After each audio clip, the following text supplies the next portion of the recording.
Hello, I'm Carlos Camacho, and the topic of this video is the elements and components of linguistics and their role for efficient language mastery. So, the first one we're going to talk about is syntax. Syntax is how the sentences are formed. It puts them apart in each article, noun, verbs, prepositions, and these are compound and they make a sentence. This is a way to make a tree or a diagram of how sentences are formed. Normally, in the English language, the syntax is a subject, a verb, and a preposition. These can change, it has some exceptions, but that's the most common used one. The next are phonetics.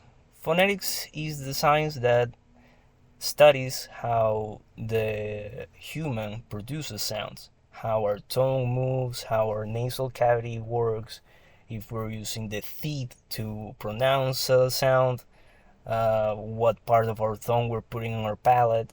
Those are the things that phonetics studies and how each of those sounds form. The next is phonology. Phonology uses all those phonetics that we discussed earlier and gives them a meaning. They put symbols for them, and there are phonetics for every language. There are phonemes for every language, and not all of them are used in the English language. And so that's why there's a alphabet just for phonemes, and these are what we use to pronounce in the English language. And some of these are transferred when we're learning a second language. It's very important. That's why people have accents, because when they're learning, they're trying to produce the same sounds they use in their language, and most of the time, those are not transferable. Some of them are, but sometimes you have even to learn new sounds, like in German or Japanese. There might be things that you have never pronounced in Spanish, for example. These are some examples that are in past tense. Though all of these end in ed, but they're pronounced differently. Walked is t, it's walked. Jogged is jogged, and padded, it's ed. So as you can see, there is D for dog, T for T, and those are the phonemes that are used in these words. Even though all of them end in ed, they're pronounced differently. That's what phonology is important when learning a language. Also, when teaching someone the language, it would be easier to have something they can see so that they're able to put labels on what they're saying.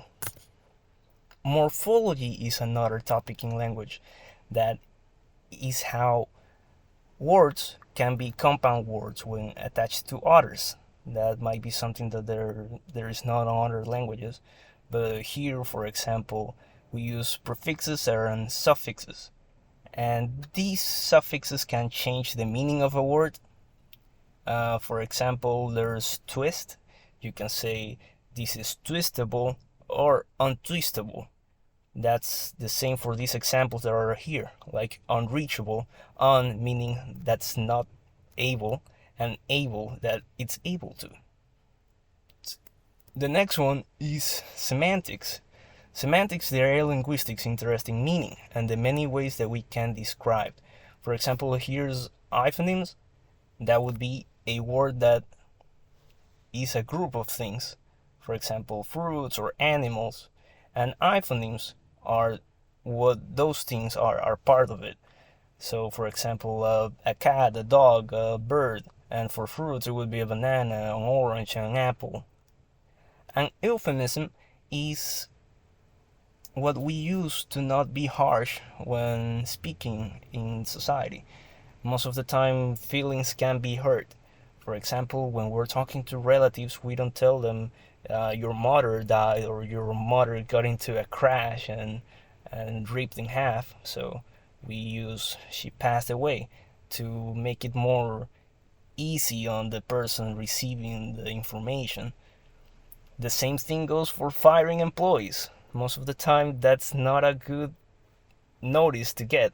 That's a terrible thing that you're losing your job. So you're not usually told that you're fired. You're I'm gonna have to let you go.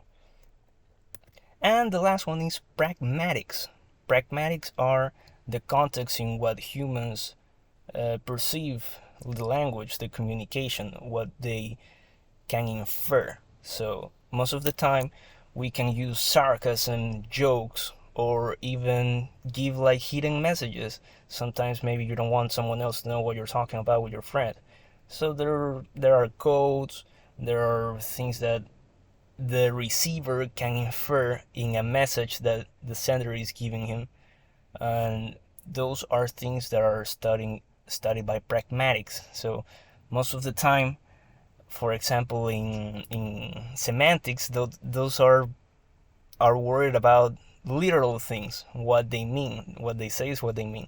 In pragmatics, it could be any context. It could mean a different thing, like, oh, I need a hand, and it's not that you are going to detach your hand and give it to the other person.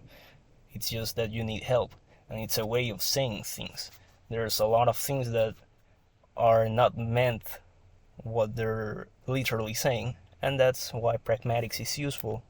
And all of these things are useful for an English teacher, because when I was younger, I thought that, yeah, I could teach English to anyone because I know how to speak it, but that's not true. That's not how it works, because for me it comes naturally, but for someone who's learning, all these pragmatics, semantics, morphologies, phonetics help me put a base on what I'm teaching, and that's why it's important to have mastery in these topics.